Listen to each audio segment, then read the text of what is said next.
بسم اللہ الرحمن الرحیم۔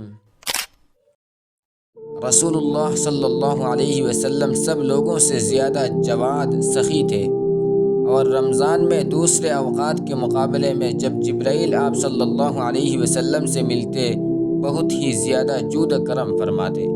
جبرائیل علیہ السلام رمضان کی ہر رات میں آپ صلی اللہ علیہ وسلم سے ملاقات کرتے اور آپ صلی اللہ علیہ وسلم کے ساتھ قرآن کا دورہ کرتے۔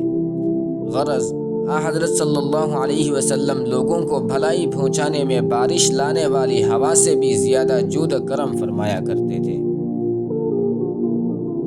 صحیح بخاری حدیث نمبر 6۔